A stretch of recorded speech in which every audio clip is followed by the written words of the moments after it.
Hey guys, in this video, it's for anybody who's involved in a franchise that may not understand exactly how to set up their draft board. Now, the benefit of a draft board is if you're unable to attend the draft itself, the computer will rely upon what you put on your draft board and select the highest available player as to how you chose it beforehand. It's still a huge advantage to have your draft board set up, even if you are attending the draft. That way, when you go into it, you don't have to look across the plethora of players that are scattered from round to round. You'll be able to look at your draft board and know who are about the top 5 to 10 that are still available, that still fit your need based on what you've drafted already. And if you happen to be in the Madden Advanced Daily franchise with us, then you know there's a benefit to A, attending the draft, B, drafting quickly.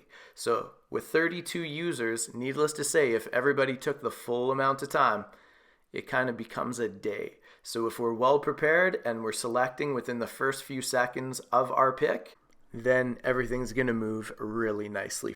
So without further ado, here is how we go about setting up our draft boards.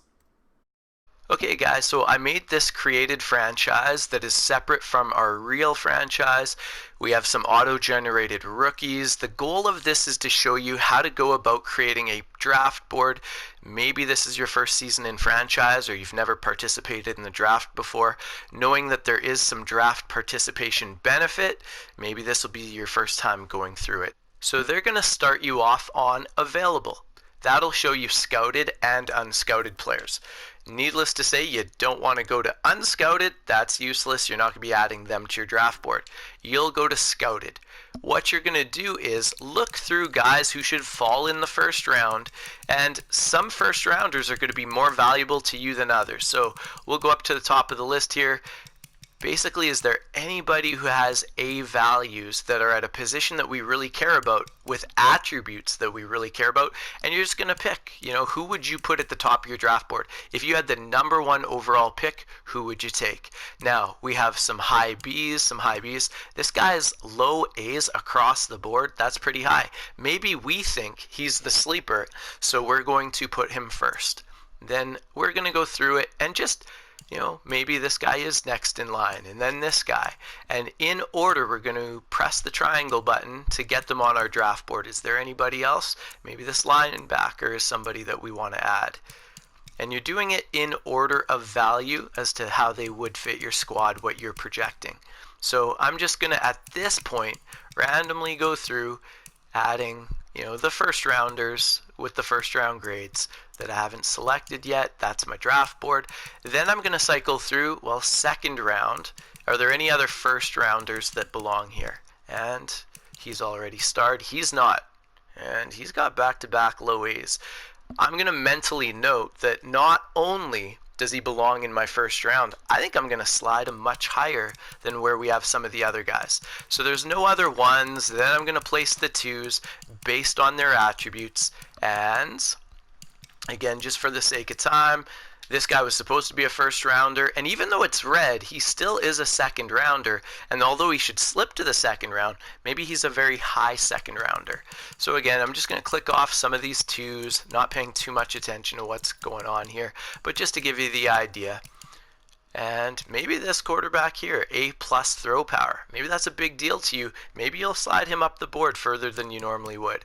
So, dude's name's Jack Lambert. Of course, he's playing the wrong position, but we'll add them. Now, let's say there was no other 2s, then we'll add some 3s, based on what they have. So I'm going to go into now draft board. Imagine I put everybody that belongs on my draft board on the draft board, and I look through here, and I really like this. But I do recall this guy here seems special.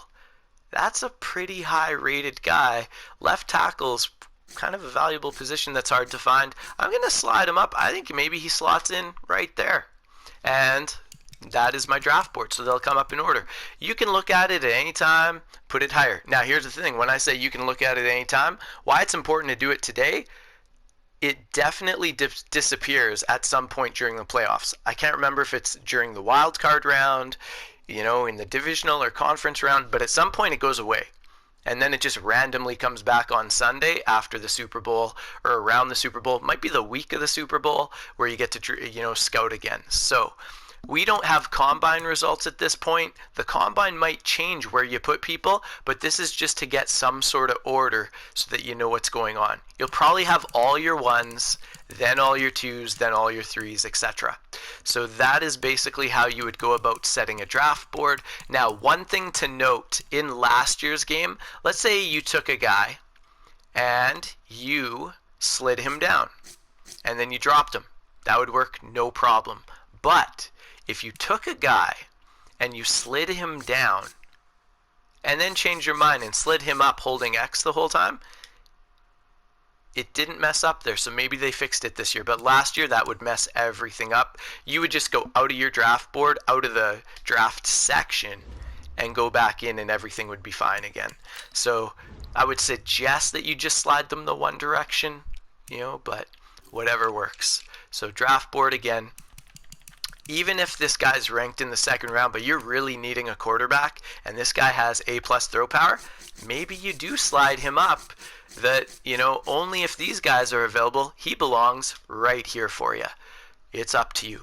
So I hope this video was very helpful for you. Again, it's not about the schemas to how you choose to put your players in order that matter in this video. It's just what buttons do you press, how do you organize it.